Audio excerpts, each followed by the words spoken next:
ಎಲ್ಲರಿಗೂ ನಮಸ್ಕಾರ.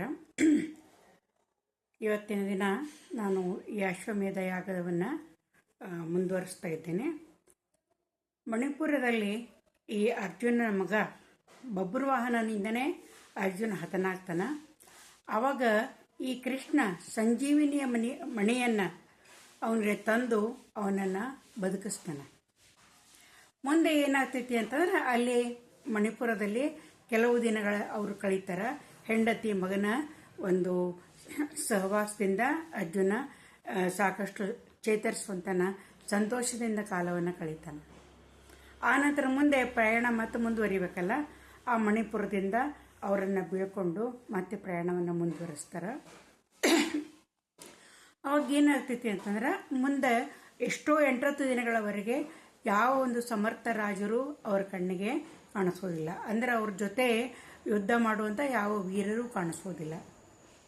ಅಶ್ವಮೇಧ ಕುದುರೆ ಹಂಗೆ ಮುಂದುವರಿತೈತಿ.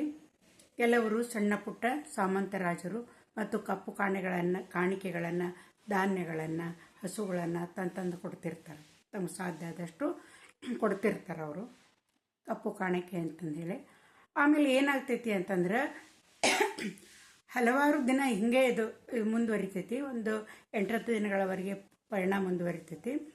ಅವಾಗ ನರ್ಮದಾ ನದಿಯ ತೀರಕ್ಕೆ ಕುದುರೆ ಎದ್ದು ಬರ್ತೈತಿ. ನರ್ಮದಾ ನದಿಯ ತೀರದೊಳಗೆ ಅಂದರೆ ವಿಂಧ್ಯ ಪರ್ವತಗಳ ಸಾಲು ಏನೈತಲ್ಲ ಅದರ ಆಚೆ ಒಂದು ನಗರ ಇದ್ದದ್ದಿರ್ತೈತಿ. ಆ ನಗರ ಅಂದ್ರೆ ರತ್ನಪುರಿ. ಆ ರತ್ನಪುರಿಯ ಮಹಾರಾಜ ಮಯೂರಧ್ವಜ ಅಂತೇಳಿ, ಮಯೂರಧ್ವಜ ಅವನು ಇಷ್ಟು ಶೂರ ಇರ್ತಾನ ಅಂತಂದ್ರೆ ಈಗಾಗಲೇ 7 ಅಶ್ವಮೇಧ ಯಾಗಗಳನ್ನು ಮಾಡಿರ್ತಾನೆ. 8ನೇ ಅಶ್ವಮೇಧ ಯಾಗದ ತಯಾರಿಯನ್ನು ನಾವು ಮಾಡಿರ್ತಾನೆ. ದೊಡ್ಡ ಯಾಗ ಮಂಟಪವನ್ನು ಅಲ್ಲಿ ಹಾಕಿ ಅಲ್ಲಿ ಅದರಲ್ಲಿ ನಿರತನಾಗಿರ್ತಾನ. ಅವನ ಮಗ ತಾಮ್ರಧ್ವಜ. ಆ ತಾಮ್ರಧ್ವಜನಿಗೆ ಈ ಯಜ್ಞಾಶ್ವದ ರಕ್ಷಣೆಗಾಗಿ ಅವನನ್ನು ನಾವು ಕಳಿಸಿಕೊಟ್ಟಿರ್ತಾನೆ. ಆವಾಗ ಈ ಒಂದು ಅರ್ಜುನನ ಮುಂಭಾಗದೊಳಗೆ ಒಂದು ಏನು ಪಡೆ ಹೋಗ್ತಿರ್ತೈತಲ್ಲ, ಎಲ್ಲ ವಿವರಗಳನ್ನು ಮುಂದಿನ ಎಲ್ಲ ಊರುಗಳಲ್ಲಿಯ ವಿವರಗಳನ್ನು ಸಂಗ್ರಹಿಸಿ ಬರ್ತಿರ್ತೈತಿ. ಆವಾಗ ಏನಾಗ್ತೈತಿ ಅಂತಂದ್ರೆ ಈ ಋಷಿಮುನಿಗಳು ಬರ್ತಾರೆ. ಬಂದು ಏನು ಹೇಳ್ತಾರೆ ಅಂದ್ರೆ ಇದರ ಎಲ್ಲ ಮಾಹಿತಿಯನ್ನು ಅವ್ರು ಕೊಡ್ತಾರೆ.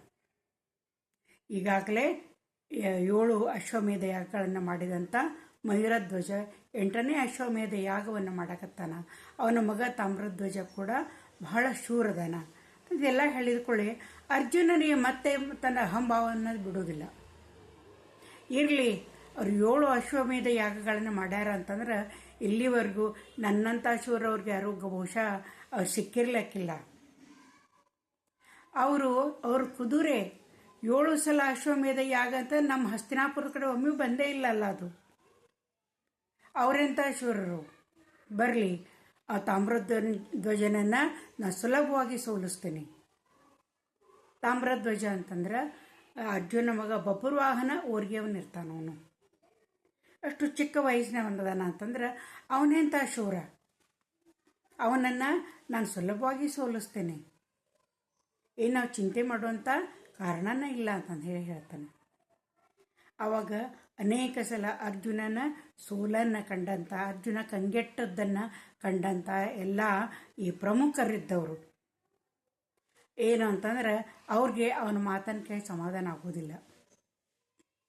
ಮುಂದೆ ಏನಂತಂದ್ರೆ ಈ ಒಂದು ಕುದುರೆ ಈ ಗಡಿಯನ್ನು ದಾಟ್ತೈತಿ. ದಾಟಿದಾಗ ಏನಕ್ಕೈತಿ ಅಂದ್ರೆ ಈ ತಾಮ್ರಧ್ವಜ ಮಯೂರಧ್ವಜನ ಮಗ ಅವನ ಯಜ್ಞಾಶ್ವವನ್ನು ತೊಗೊಂಡು ಬರ್ತಿರ್ತಾನಲ್ಲ, ಇದರಿಗೆ ಏನಾಗ್ತೈತಿ ಅಂದ್ರೆ ಆ ಕುದುರೆ ಬೆಟ್ಟಕ್ಕೈತಿ. ಅವ್ರಿಗೂ ಸುದ್ದಿ ಇರ್ತೈತಿ, ಪಾಂಡವರು ಈ ಅಶ್ವಮೇಧ ಯಾಗವನ್ನು ಮಾಡಾಕತ್ತಾರ, ಕುದುರೆ ನಮ್ಮ ಕಡೆ ಬರಾಕತ್ತೈತಿ ಅನ್ನುವಂಥ ಸುದ್ದಿ ಅವ್ರಿಗೆ ಗುರ್ತಿರ್ತೈತಿ. ತಾಮ್ರಧ್ವಜ ಆ ಕುದುರೆಯನ್ನು ಕಟ್ಟಿ ಹಾಕ್ತಾನ. ಅವನ ಕುದುರೆ ಇವನ ಕುದುರೆ ಎದುರ ಬದರಾಗ್ತಾವ. ಅವನು ಅದೇ ಆಗ ರತ್ನಪುರಿಯನ್ನು ಬಿಟ್ಟಿರ್ತಾನೆ.